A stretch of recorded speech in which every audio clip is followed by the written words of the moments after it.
Hello. Okay, trying this angle out. Got my first coffee. It's been sitting here a while, but fun fact, poured myself a Rosetta. First one that I've done in about 4 years. First coffee I've poured in about 4 years, but still got it. So I put out a request for topics for this YouTube video / podcast. If you're listening on the podcast, please rate and subscribe, and if you're watching on YouTube, please do hit subscribe too so that you get notified when I release a new video. But Elizabeth asked, what are stressors that we could be thinking are not actually stress that are actually stress and thus is affecting our recovery? And it's just such a good question because there's so much to it.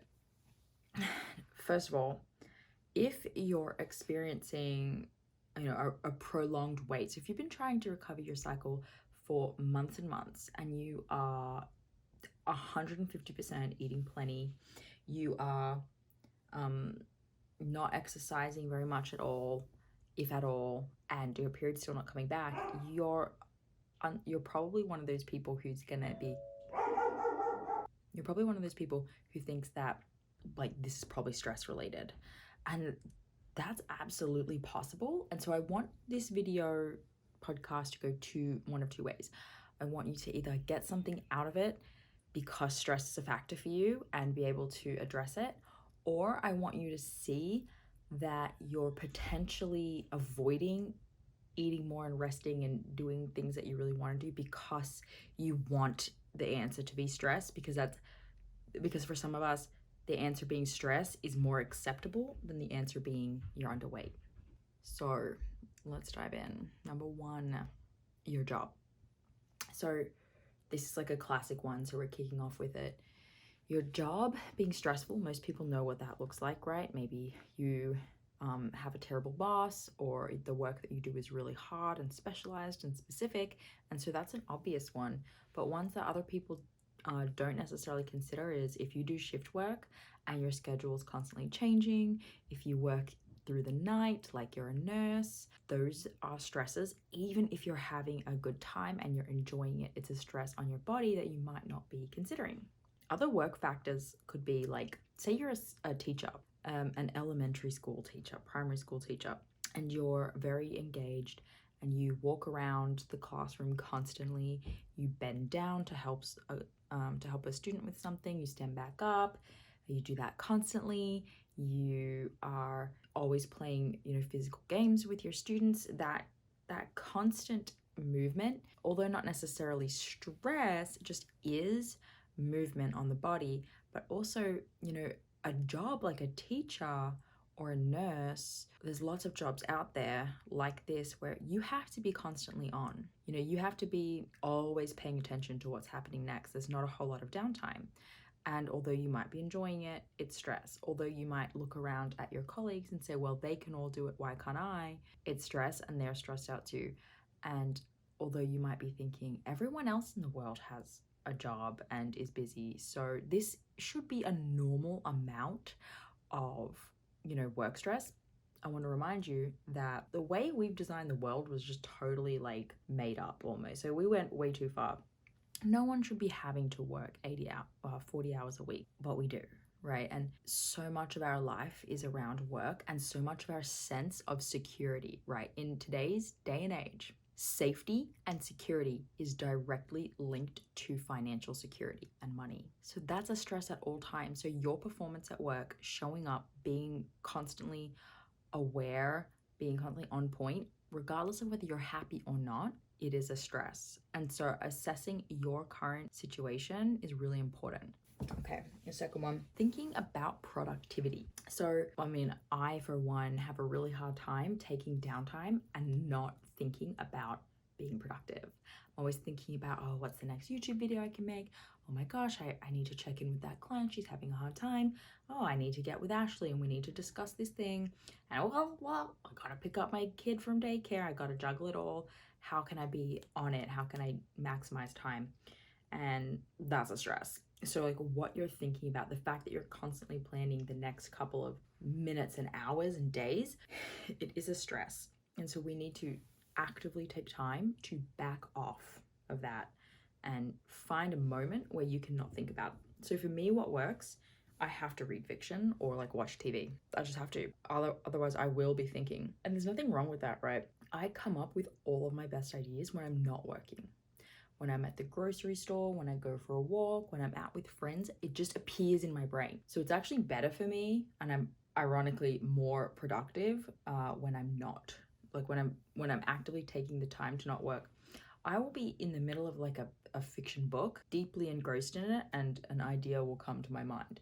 So that's a benefit. But for the most part, you know, being able to watch a movie, watch TV, or read a book and really picture myself in the book, not let my mind trail off. When I catch my mind reading but actually thinking about something else, I bring it back and I bring myself into the story. And that's really important for shutting down a lot of the noise and the need to be productive, because that constantly having your mind on the next thing is a stress. It's telling your hypothalamus, your brain, hey, we don't have time for anything else. We do not have time to slow down, or there's always something next on the to-do list. It makes sense intuitively when you think about it this way that it's going to affect your recovery. It's going to be seen as a stress. So it's not just important to slow down because that's like a buzzword type thing to say. It's important because it's directly sending a signal to your brain that we do not have to stress about the next thing on the to-do list. We can relax. That's the value of that. You need to check in with that and you need to do that. The next one is looking for other answers. So this is a HA specific one. I am going to give you guys an example. So I'll like post on Instagram, hey, questions, what questions do you want answered? And I can tell in the way that the questions are written that people are looking for a very specific answer. And I want you to know, actually, that all of us girls in the HA space that have like Instagrams, blogs, that kind of thing, we all talk. We're all friends. We're all friends. And we actually know that a lot of you guys might, if you ask me a question, you've probably also asked them. And we discovered this at one point where I was like, oh, someone asked me this, and the others were like, oh, that person asked me that question too. You know, what answer did you give? And it kind of showed us that people are very anxious and need multiple different people to tell them the answer to their question. And the way they word it, they're looking for a very specific answer. So an example would be, hey, is it possible to recover without having to gain weight? Or, hey, is it possible that some people can have a healthy period but still be under the recommended BMI? Hey, like, do you absolutely have to be over a certain BMI? It's usually like that. Or, hey, is it possible that I can get my period back by just eating more, but if I don't, like if I keep training, I don't know, can I do it? And I only laugh because I get it, like I so get it. But that shows me that this person is high anxiety and high stress. We can tell by the way that you are asking your questions or talking to us that you, like where your mind is at, and if you're approaching recovery from a relaxed or like a realistic mindset, and you're open to this stuff and you're just not panicked about the whole thing. And we can tell if you're panicked about the whole thing. So constantly looking for answers to the same questions about your recovery, constantly hoping or trying to find a way to validate the answer that you want to hear. So if I come back and say to you, I reviewed your shit and I think you're underweight and I think you need to eat, more carbohydrates, and I feel like you are doing X, Y, and Z, and you don't want to hear that stuff, if you just go and look for someone else and keep asking the same question till you get the answer you want to hear, this is so stressful. That's so stressful. Like, how about you give yourself the grace, take a deep breath, and say, I choose to accept this answer. I've heard this answer now a few times, and I'm going to stop stressing myself out trying to find a different answer, and I'm going to release myself of the need to be 150,000% sure that what these people are saying and seeing is right. I release myself of the need for being absolutely certain that I'm on the right path before I ever make any changes, and I'm just gonna try it and I'm gonna go with it. I hope that sits well. I hope that resonates with some people. Self-comparison, this is an area for stress for a lot of people, and I am one of these people.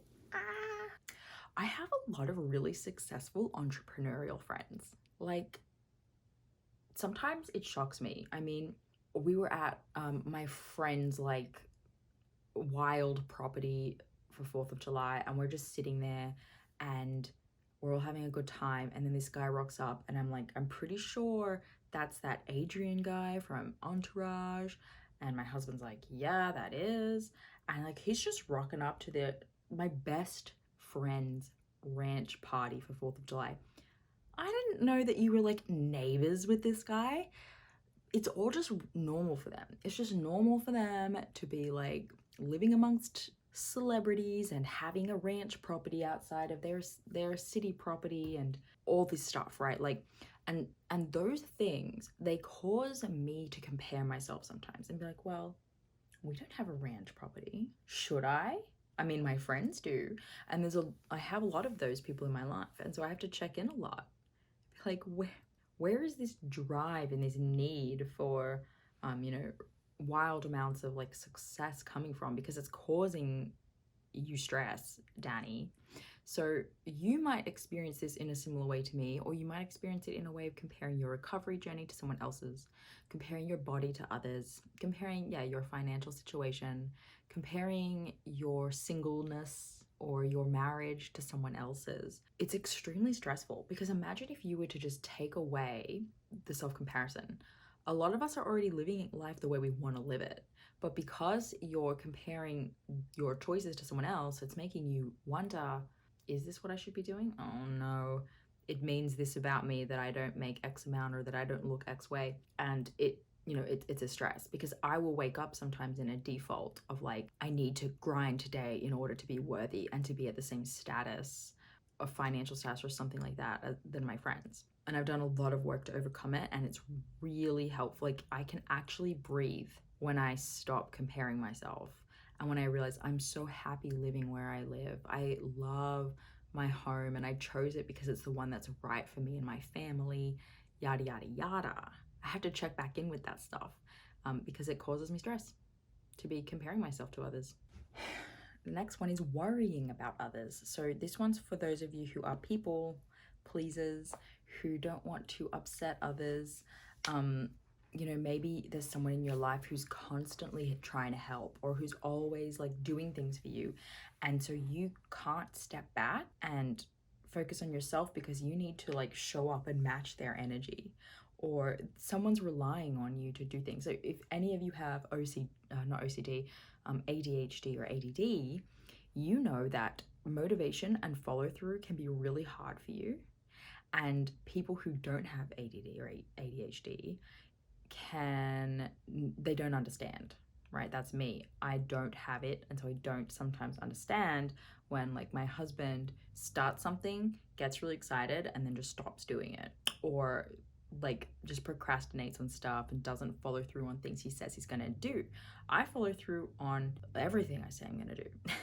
So I have a really hard time, which by the way is a stress, but it's a stress for him because he feels like he's letting me down, right? So if you're one of those people who maybe resonates with that or has tendencies in that direction, worrying about what others are going to think, or letting others down, or needing to deliver for other people, this is a stress, and that's something that you should check in on and work with someone on. But honestly, the thing that's been the most successful for my relationships with people like this, because there's a lot of people like this, especially in my life, is that we have to talk about it. And we share our perspectives. To me, I don't get why you like say you're going to do things and then you just don't do them. And to them, they don't understand why I take it so personally, or just like get so annoyed at their lack of follow through, or it's just they need to tell me, hey, it's actually just not helpful to me when you push me or make me feel bad about the fact that I didn't do this thing because that's just not how I work and I need other ways of encouragement. And then together we work on those ways of encouragement. You can tell that this is an area of my life that we're working on. But yeah, communicating with others about the fact that, you know, you can't always show up for them in the way that they're looking for helps you to release some of that stress and that pressure. And just check in too with yourself when you're doing something for someone else. Like, why are you doing it? Do you need to do it? Why are you stressed about doing it? These things are important, and I'm being kind of vague about it because I think it shows up differently for different people. I've seen this in my work with clients. Worrying about others and being a people pleaser looks different for everyone. So just take a moment or have a chat with friends or people close to you to discover, like, what does it look like for you to be a people pleaser, and do you think it's possibly problematic? Okay, and then the last one, we're going to talk a little bit about NEAT, non-exercise activity something, thermogenesis. So this is essentially just like the amount of calories it is taking my body to drink this coffee and be sitting here talking to you and be like the busybody that I am. I always have to change positions in my chair. Or just the walk that you did around the grocery store today, like just the activity that's not specifically for exercise but is just you moving throughout the day. This kind of is similar to that very first example I gave of like the teacher for, you know, who is walking around the class, bending down, getting up, or the nurse who's actively walking around patient to patient. That's someone who has a lot of NEAT built into their day. I personally don't have a lot of NEAT built into my day. I sit here and make YouTube videos, I record podcasts, I work from home, so I don't have a whole lot of NEAT going on. So each person should check in with them, like, what amount do you have? And, you know, it could be you walk a lot for just around the house. It could be that you do a yoga session in the morning and in the evening. It's a really tough one. It's super individual. I actually recommend, if you want to sort of, but you kind of want to just take stock. If you are unsure if you're still being hyperactive, sit down with a pen and paper and list out all of the activities that you do. So early on in my recovery, I was doing a lot of NEAT. I was always looking for a way, because I wasn't actually exercising as much, like almost complete reduction in exercise, but I was always looking for ways to sneak it in so that I felt better about myself and was like mitigating weight gain. So I would obsessively clean the kitchen, like every dishwasher, empty the dishwasher, do laundry, like housework, a lot of it, to try and be active. I would take really long walks every morning and just feel like those walks were okay because they were significantly different to the intense weightlifting I was doing. And, you know, I have a dog, and so she needs exercise, and I just would like find ways to add movement into my day, which, you know, for a lot of the population is a really healthy thing to do. 100%, not a bad habit. That said, during recovery, where we're looking for areas of stress that could be holding us back from getting our period, and right now we're in a lot of debt. You know, I've described this a few times, but we're in an energy debt where we don't have, like, we're not even at maintenance, and we need to kind of get our body to a certain place where it can handle even this amount of consistent movement of the body. So you may be thinking, oh, my yoga session is not, you know, it's super gentle, or it's not, it's just like barely movement. Well, if you think that, you know, maybe it's more movement than you think. Maybe you're walking around the grocery shop every single day and that's taking up time. Maybe you walk or run to work. Maybe you, I don't know, like it's a very specific to you. It could be a whole lot of things. And it is a good idea to sit down and like pick apart your day and be, okay, where am I making negotiations here? Because when I do that with clients, and they'll be like, I really barely exercise, I don't know what's up. And then I'll comb through with them, like, okay, what do you do when you wake up? Then you go to work. I'm like, what do you do at work? And when you come home, what do you do? And we can often uncover like some things that they're doing that they're unaware that they're doing, or that they're doing but they just kind of don't want to part with it, and they want us to figure out how to get their period back without having to address it. So check in on your NEAT, check in on like the way that you're moving around throughout the day and just see, could this be adding stress? Not just because it's additional calories burned, but because you're putting the pressure on yourself to be doing those things. You're putting this pressure and this stress on yourself to mitigate weight gain. And we can tell you, your brain knows. Your brain knows when you're avoiding things, when you're trying to not gain weight or something like that. So I strongly encourage you to look into your intention behind the movement that you're doing through the day. Are you being like I was and doing dishes because it's movement? Because your brain knows. It knows. Okay. So I think that's enough for today. I think you get what I'm trying to say. Stress is everywhere in hidden pockets in your life. Look into it, question everything. Be brutally honest with yourself. Why are you doing this? What's the intention behind it? And the last thing I'll say is for those of us who do have additional movement in our day, you need more food than the 2,500 calorie bloody number that's always being thrown around. I'm always hearing this. I eat 2,500 calories. That's what, that's what they say the average person gets their period back with. Yeah, the average person who is not doing any exercise. And the average person, there are some people who only need 2,000, 2,300, and there are some people who need 2,800 and 3,000. But you need to not compare yourself to those people, especially if you have additional activity throughout your day. You need to ditch that number in your head and remember that your unique stresses emotionally, mentally, and physically are adding up to a unique toll that is unique to you, that is not adding up to the person next to you that you're comparing yourself to. Just remember that. Recovery is individual. I know a lot of people have gotten their period back by simply stopping exercise and eating more, but the reality of that is that there are people who that's not working for, and that's called throwing everything at the wall. Zero exercise, completely eating a metric shiz ton of food, right? You are throwing everything at the wall to get your period back, if that's what you're doing, and that's totally okay. But not everyone is doing that. Chances are, if you're listening to this, you're not doing that.